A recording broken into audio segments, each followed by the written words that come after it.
The Village That Vanished, a journey into the Forgotten Abyss of Ravenswood. When I first heard about Ravenswood, I thought it was just another local ghost story, a bit of folklore meant to keep bored teenagers from venturing too far into the woods. The village, according to whispers, had been abandoned decades ago under mysterious circumstances. Some said it was a cursed place, others claimed it was swallowed by the forest itself. No official records of its existence remained, but everyone in the nearby town of Hollow Creek had heard the stories. I wasn't looking for adventure when I stumbled across an old map in my grandfather's attic. He had been a historian, collecting fragments of forgotten places, piecing together the past like a giant jigsaw puzzle. Among his neatly organized collection of maps, notes, and photos, I found a hand-drawn map marked with a single word: Ravenswood. It showed a cluster of buildings deep within the woods, miles away from the nearest road. Below the map, written in my grandfather's sharp, precise handwriting, was a note: "Do not go alone. Ravenswood is not forgotten. It remembers." I should have left it alone, but curiosity is a dangerous thing. A week later, armed with the map, a flashlight, and a backpack full of supplies, I set out to find Ravenswood. The forest was dense and unwelcoming, the kind of place where the sunlight barely penetrated through the canopy. The air was thick with the smell of damp earth and decaying leaves. Birds called out sporadically, their cries sharp and lonely.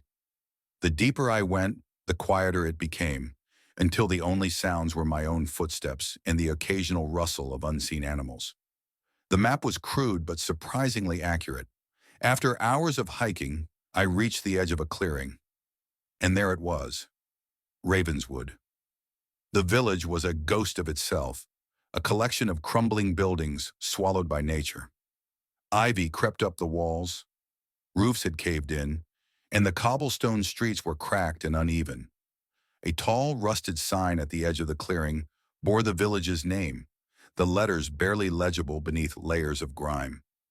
As I stepped into the clearing, a strange sensation washed over me, like walking into a room where someone had just been. The air felt charged, almost alive, and I couldn't shake the feeling that I was being watched. I scanned the area, but there was no movement, no sign of life, just the silent, decaying remnants of a forgotten place. The first building I entered appeared to have been a general store. Shelves lined the walls, empty except for fragments of glass jars and rotting wood. A counter stood at the back, and behind it, a ledger lay open, its pages yellowed and brittle. The last entry was dated October 15, 1938. The handwriting was shaky, the words smeared as though written in haste.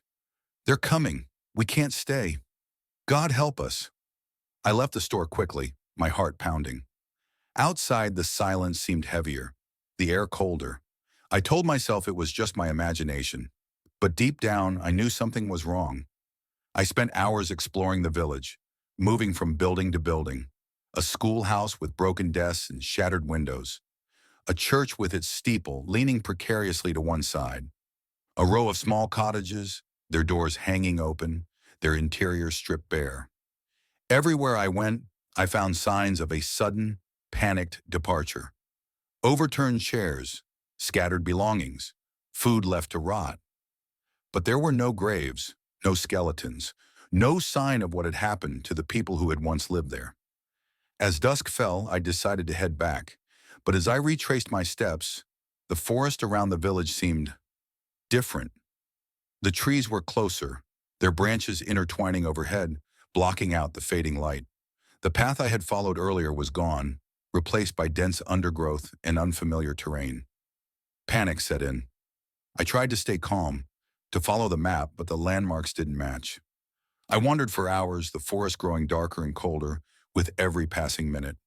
Eventually, I found myself back at the clearing, back in Ravenswood.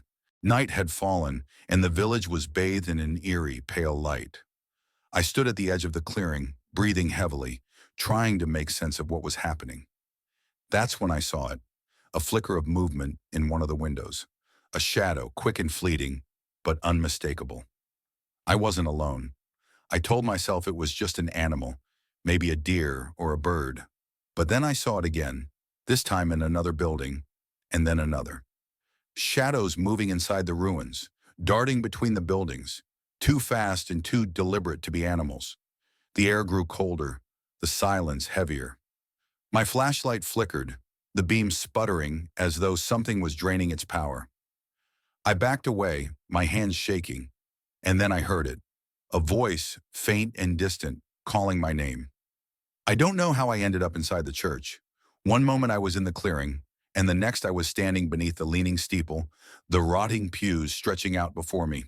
The voice was louder now, coming from the altar. I stepped forward, drawn by something I couldn't explain, and there on the floor I saw the journal. It was bound in cracked leather, its pages thick and yellowed. My hands trembled as I opened it. The handwriting was my grandfather's. Ravenswood was not abandoned. It was taken. The village lies in two places at once, caught between the world of the living and the dead. Those who enter cannot leave, for the village does not let them. It remembers, it waits, and it hungers. The final page was blank except for one line. You should not have come. I ran. I don't remember leaving the church or how I got out of the clearing, but somehow I found myself back in the forest. The path was still gone, but I didn't care. I stumbled through the undergrowth, branches tearing at my clothes and skin, the trees closing in around me. The whispers followed me, growing louder, more insistent. My name over and over, spoken by voices I didn't recognize. When I finally burst out of the forest and into the open fields, the whispers stopped. The air was lighter, the silence less oppressive. I turned back, expecting to see the tree line behind me, but there was nothing, just an empty field stretching into the horizon. It's been weeks since I returned from Ravenswood, but I haven't been able to forget. The journal sits on my desk, its pages filled with warnings I didn't heed. At night, I hear the whispers again, faint but unmistakable, calling my name from the shadows. And sometimes when I close my eyes, I see the village, its crumbling buildings, its empty streets, and I know it's waiting for me.